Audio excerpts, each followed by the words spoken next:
From the dailyforex.com trading desk, this is Christopher Lewis looking at the upcoming April 13th Forex session. The pair in front of you is the dollar yen. Happens to be one of my more favored pairs here recently, as it has recently broke out of what by all means looks like a pretty significant resistance area. I'm going to go ahead and zoom out real quick just to give you a little bit of reference as to some of the things that convinced me a while back that we were looking at perhaps a bit of a trend change. You can, and this is the weekly chart now, you can see that you can draw a trend line like that got broken. You can even make a case for a trend line like that got broken. There is one piercing there, but you get the general idea. It's definitely something has changed.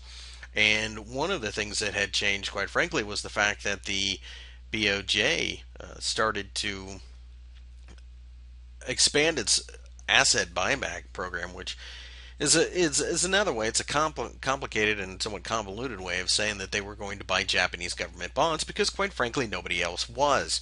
And that's a little bit of an oversimplification. I mean, there are people still buying JGBs, but the population's aging in Japan, and as such, they are finding less and less people are willing to buy them because a lot of the people that the government's leaned on to get its massive debts are getting to the retirement age, so they're not interested in doing that anymore. Another thing that came into play was this is the 200-day moving average, and I will actually add a couple more moving averages. Let's go ahead and put the 50 up, and you can see that it's definitely crossed. And let's go ahead and put the 100 up. You can see that this will have crossed too a while back. Let's make that orange.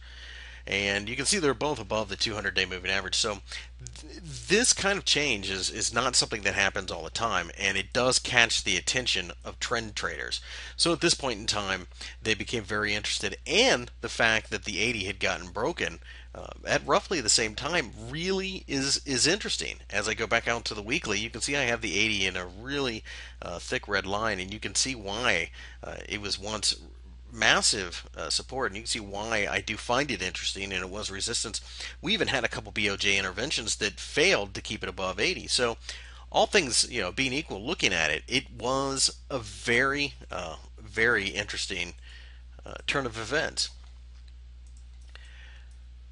Accelerating the move up was also the fact that the Federal Reserve failed to mention anything along the lines of quantitative easing. Now, that shock has worn off a little bit, and as is quite often the case in classic technical analysis, you see a breakout and you see a retest, and this is basically where I look at the breakout as 80. Coinciding with that at the same time is the fact that we do have the 50% retrace, and the 200-day moving average is moving up there. To see a little bit of a slow grind down to 80, and quite frankly, I don't know how long it's going to take to get there. It could be at the end of the day Friday, but nonetheless, we are approaching an area which I feel is going to be one of two things. It's either going to be failure, or it's going to be the place where the next leg up launches from. And this could be a truly long-term trade. It could be, there is a positive swap in this pair. It's not much, but it does exist. This could possibly be the beginnings of a long-term move. I mean, it's been on the downside for about 3.5, 4 years now, and it does tend to trade in 3 to 4 year cycles. So having said all of that, we are in an area where we could see serious long-term potential, and you can collect swap along the way. Of course, there are other yen-related pairs, but the pair here with the dollar has the added benefit of, on the days that you will have risk-off scenarios, the dollar yen won't fall as quickly as, say, the Aussie yen, although it pays more of a swap, the Kiwi yen, etc. It is a little bit more stable, and it's a much more liquid market, so the moves tend to be a little less erratic, although they can be quite exaggerated in themselves.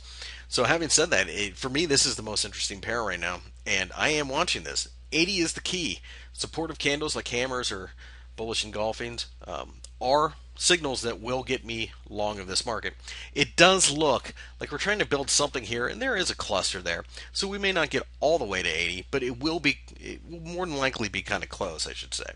The 50% retrace is a natural place for traders to look to get back involved to miss the breakout. So we've got a lot of things lining up, and this is the pair that I will be watching.